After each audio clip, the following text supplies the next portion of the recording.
Good evening, I'm Katerina Georgieva. This is CBC Windsor News. Thanks for joining us.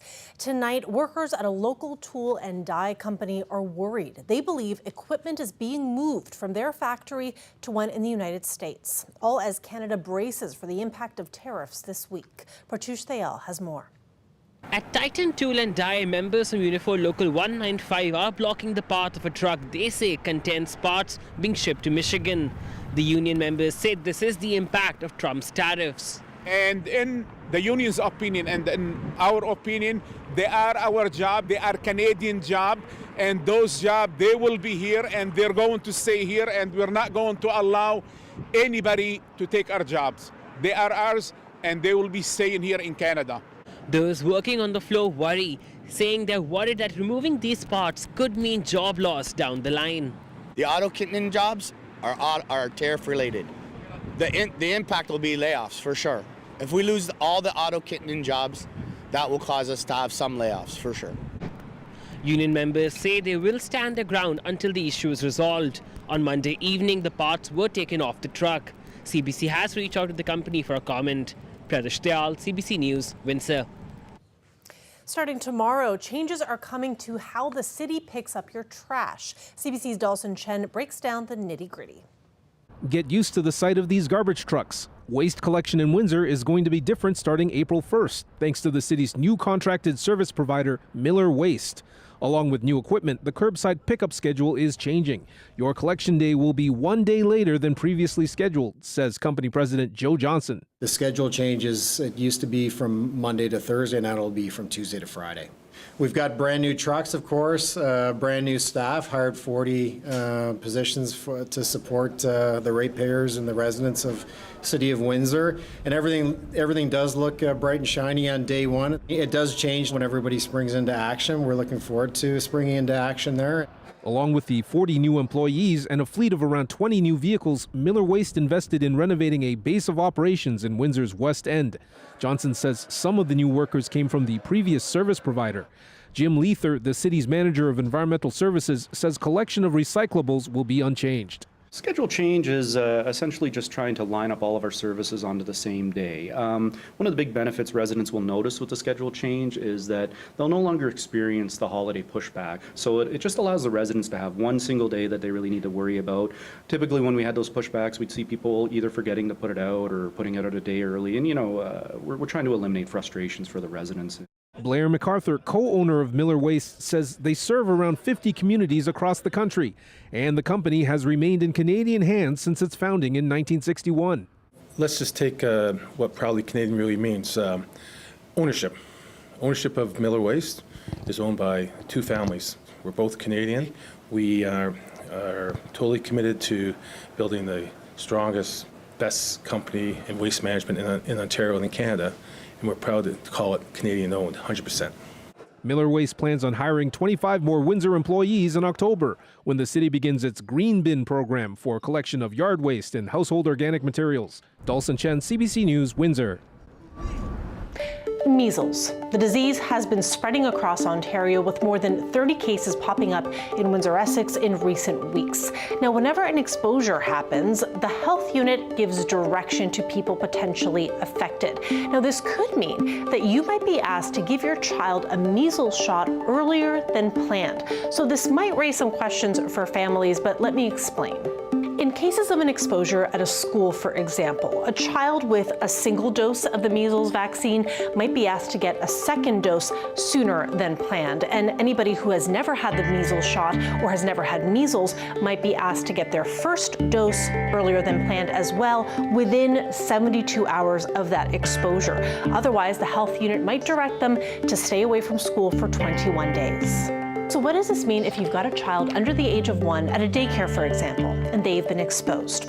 Well, typically, according to Health Canada, that first dose of the measles vaccine is given between the ages of 12 months of age and 15 months of age. But the health unit says that it is safe to receive that first dose as young as 6 months of age if there's been an exposure.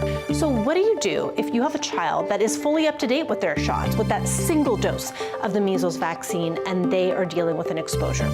Well, according to Health Canada, the second shot is typically given from 18 months of age to school entry age. But the health unit says that as long as there's a 28-day window between that first dose and the second dose, it is safe to receive the second dose at an accelerated schedule. And this gives them a higher level of protection in the case where there might be a higher risk of infection. Health experts say this is safe to do, and it is also a common public health intervention. The health unit says every exposure situation is unique, and if you have any questions, to contact the health unit directly. To the federal election now. The new Democratic Party announced its candidate for the riding of Essex over a Zoom event last Friday evening. Lori Whiteman is officially in the running. She's a librarian and former union leader. She says she's ready to fight for everyday people. I'm running because I look around and I see all my friends and my neighbors struggling more and more every day. I see my own children who may never hit the milestones that my generation did, a home of their own, a nest egg for retirement, or a life relatively free of financial worries. I see a country that is one of the wealthiest in the world, but it works more for billionaires and corporations than it does for the people who put them there. But here's the thing, I also see some hope. I see a political party that refuses to walk away from those who are being left behind, a party built on compassion and empathy and solidarity, a party rooted in the working class and the people who make this country run. And that is the side I want to be on. The incumbent for Essex is Conservative Chris Lewis. The Conservative Party is also at this very moment officially launching its candidate for Windsor West, Harbinder Gill. Windsor West has been held by the NDP incumbent Brian Massey since 2002. We have the full list of local candidates across the region online. All you need to do is go to cbc.ca/Windsor and it'll be right at your fingertips. And we'll also have more election coverage for you, looking at what the federal leaders are up to later in the program. Colette Kennedy joins us now for our first look at weather. Colette, how's it looking this Monday evening? Well, we're heading into a period where we get a nice breather kind of between two storm systems. So the ice storm that affected so many areas a little further to the north and east, that's moving into Atlantic Canada. They're having to deal with it. Of course, many still without power in parts of Ontario. And then the next system will be moving in as we go towards Wednesday. And we could be seeing some pretty heavy rain and thunderstorms out of that one. So I do have a special weather statement. I'll get into the details of that coming up a little later in the show. Tonight, though, it's -2. We will get into some clearing, feeling like -8, sunshine and a high of 6 for tomorrow. Okay, thank you so much, Colette. You're welcome. In national news, let's turn to what's being called a landmark decision for anyone who takes a plane in this country. A court ruling that condemns a major airline for insisting on a confidentiality clause when a passenger was fighting for compensation. And it's believed to be the first time that a judge has penalized an airline for attempting to muzzle a customer. Erica Johnson of our Go Public team has this exclusive story. So that's some merchandise I brought. Andrew Douglas regularly flies to Cuba, bringing supplies to people in need. But 3 years ago, WestJet says he can't get on a plane, claiming, incorrectly, that he needs to show proof of a negative COVID test. It just caught me completely off guard because I thought at first they were joking, right? But he's not laughing when they turn him away, tell him no refund, just a WestJet credit. I don't want flyer points. I am not flying WestJet again. So we could not agree. He files a case in small claims court. In the months leading up to trial, WestJet makes numerous offers, inching up the dollar price each time, but always with a hitch, insisting he sign a confidentiality clause to get his money. So each time, Douglas refuses the deal. It's not about the money. It's the point of the argument that this buying silence has to stop. An Ontario judge has now agreed, calling WestJet's insistence on a confidentiality clause problematic and a serious defect, saying there should not be strings attached to receive a long overdue refund. This is a landmark decision because finally a judge calls out an airline for trying to gag passengers. And finally, a judge says this is not right. Lukács says he's seen numerous attempts by Canada's airlines to muzzle customers who just want what's owed. Now, he says, passengers can fight back. And I really hope that this is going to go viral. Every passenger will have a copy there of this decision. WestJet declined an interview request, refused to answer most of our written questions. In a statement, the airline told us confidentiality clauses are fundamental to making sure both sides can find common ground. WestJet would not say whether it would stop insisting on an NDA before paying out. Erica Johnson, CBC News, Vancouver. Canadians and Americans on both sides of the border took part in a show of cross-border friendship over the weekend. It happened in Point Edward near Sarnia, a rally under the Blue Water Bridge linking Ontario and Michigan. There was a desire among people there to show people in the States that Canadians value their relationship despite the issue of tariffs. People could also be seen on the American side waving flags and honking horns in support. Sarnia Councillor Bill Dennis sponsored the event with the Mayor of Port Huron, Michigan, and it was done in response to a motion by Sarnia Mayor Mike Bradley to remove American flags from public buildings. The mayor reversed course prior to the rally after a positive phone call between Prime Minister Mark Carney and President Donald Trump.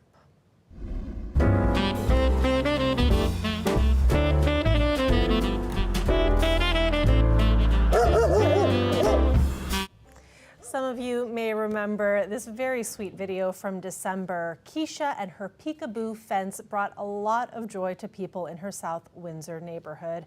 We do have to sadly tell you that the German Shepherd has passed away. Her owner spoke earlier with CBC radio host Amy Dodge, and she says that her dog put that she put that hole in the fence 9 years ago so that Keisha could see people going by. She would run back and forth and bark at people on the sidewalk, so I thought, well, if we put a hole in the fence, maybe it'll calm the barking down a bit and she'll be able to see who's out there. And then the first Christmas my kids were coming home, I thought, oh, I'm going to put a Santa Claus hat. And that's how it all started. Just something really simple. What types of decorations did you do around this hole in the fence? Everything from supporting football teams to Halloween, Christmas, Easter, all the major holidays. I didn't like getting political, but I did do about COVID. My personal favorite was Halloween. I loved the broom under the hole and looked like her riding it with the hat. Did you ever expect Keisha to become such a celebrity when you put that hole in the fence? Never, never. So sorry to hear about Keisha. She will definitely be missed.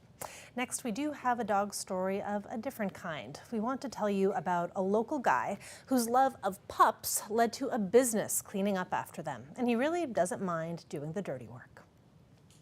You bag up, and then you look for what you got to scoop. My name is Donovan Beckett, and what I do is I own Positively Clean, and it's a dog waste removal company. This time of year is probably one of our busiest. We go through lots of different yards, different sizes, all around Windsor, Ontario, and we do the dirty work from 4 months of waste buildup. I love dogs. I'm a big dog person. I know a lot of people that are too, and they don't find time to pick up after them. Tools that I'm pulling out is the scooper and my rake. Gloves.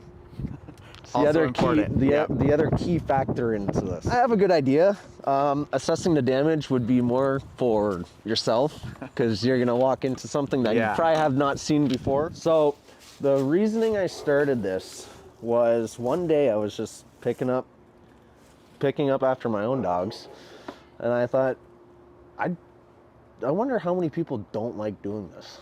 I was like, there's got to be a lot of people. I don't mind it, especially because there's times where I'm in someone's backyard and then they open up their door and their dog just comes running. And then guess what? Now I'm not picking up dog poop, I'm playing with someone's dog.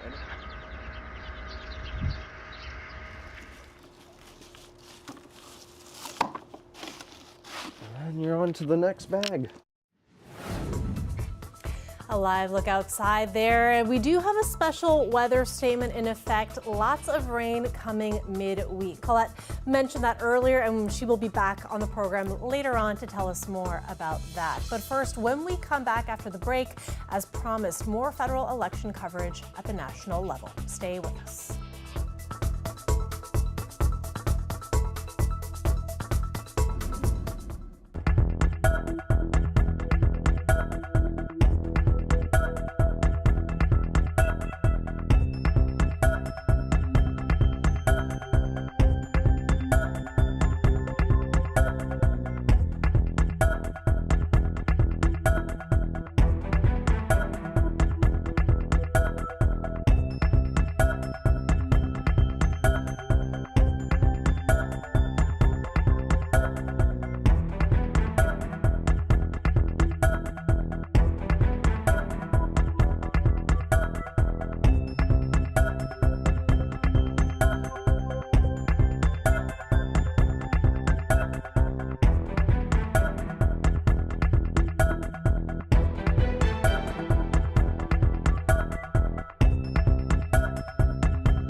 Welcome back. Mark Carney is pledging to speed up the pace of building homes in Canada. But the Liberal leader is also facing questions about one of his party's candidates. CBC's Olivia Stefanovic has more. Liberal leader Mark Carney says Canadians are facing the biggest crisis in their lifetimes, and he wants the country to build its way out of it. Carney unveiled the Liberal signature housing policy today, a plan to double the pace of home building in Canada with a goal of building up to 500,000 new houses per year. Now, Carney's pitch is that the federal government would create a new standalone entity that would offer tens of billions of dollars worth of loans and grants to home builders. And while Carney tried to stick to the details of today's announcement, his news conference was overshadowed by questions about Liberal candidate Paul Chang, who's under fire for comments he made back in January that recently surfaced, in which Chang told a Chinese language news conference that people should bring a conservative candidate named Zhou Tai to the Chinese consulate and collect a bounty that's out for Tai. This is a person of integrity who served this community, his community, as a senior police officer for, as I said, more than a quarter century. He's made a terrible lapse in judgment. He's made an apology for that. It's also an individual who has family in Hong Kong. He's under no illusions about the situation there, the situation in broader China. He's made those apologies. He's made them directly to the individual concerned. He's made them directly to me. He has my confidence. Tai says no apology is sufficient. He was targeted by Beijing for speaking out about civil rights violations in Hong Kong. Now, Carney calls these comments by Chang deeply offensive, but he stands by Chang, saying he spoke to him over the weekend and that Chang can continue to run for the Liberals in the riding of Markham-Unionville, despite calls from Tai and the Liberals' political opponents, as well as dozens of Hong Kong organizations to give Chang the boot. Olivia Stefanovich, CBC News, Georgetown, Ontario. Conservative leader Pierre Poilievre is promising to create a national energy corridor. He says it would expedite approvals for major infrastructure projects to help ship resources across the Atlantic to Europe. As Evan Dyer reports, Poilievre says it will lower Canada's dependency on the United States. Pierre Poilievre chose St. John, New Brunswick, which the Canadian Chamber of Commerce has described as Canada's most tariff-exposed city, to pitch a proposal that he says would make Canada more resilient in the face of Donald Trump's trade war, and that's a national energy corridor where there would be pre-approval for pipelines carrying Canadian oil and gas to new markets, an attempt, of course, to divert some of Canada's energy away from its current almost monopolistic buyer, the United States, which buys 4 million barrels of oil from Canada every day, to markets in Europe and in Asia. Here in New Brunswick, the market would be primarily in Europe. With Donald Trump threatening our country with tariffs, we need big projects that link our regions east to west. We need to be able to get our resources across Canada, bypassing America, so we can trade more with each other and sell our resources to the world. He says that what he would do would be to seek pre-approval from those along the pathway of this pipeline, whether they be provinces or First Nations, and then be able to give a guarantee to energy companies that once granted, approval would never be taken away, that they would be safe making large investments. Projects, of course, to bring energy to the east, Energy East itself, other proposals such as the idea of putting an LNG terminal in Saguenay, Quebec to bring Canadian natural gas to Tidewater. Those kinds of projects have run into problems in the past, both economic and political, and one of the main obstacles to those kinds of projects have been the objections of provinces such as the government of Quebec. We have seen some change in public opinion around that, and we've also seen signals from the government of Quebec that it is open to re-examining those kinds of proposals in the light of what's happening in the trade war. But still, it must be said, details missing from this proposal about exactly how Pierre Poilievre would secure those agreements, those sort of blank check approvals from First Nations and others along that pipeline's route. Evan Dyer, CBC News in St. John, New Brunswick. And after the break, Colette Kennedy will be back with us for more weather in the days ahead and more on that special weather statement that she mentioned, which indicates that things are going to get rainy later this week. Stay with us.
Colette Kennedy is back with us now for a closer look at our weather forecast. And Colette, earlier on, you did mention that special weather statement. So let's start there. Yeah, exactly. So here we are kind of between the systems, and the next one that's coming in, and that's for midweek, means we could be seeing some significant rainfall for southwestern Ontario and other parts of the province, maybe getting a return, albeit briefly, but of some freezing rain. So the rainfall amounts, the reason for that special weather statement, I'll show you it in just a moment, but just kind of starting off with our current temperatures.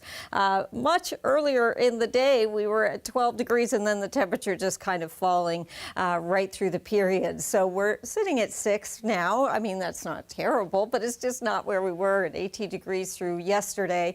And looking at those winds, now they're still just a little bit breezy. It's more the direction, so some cooler air is being filtered in here now.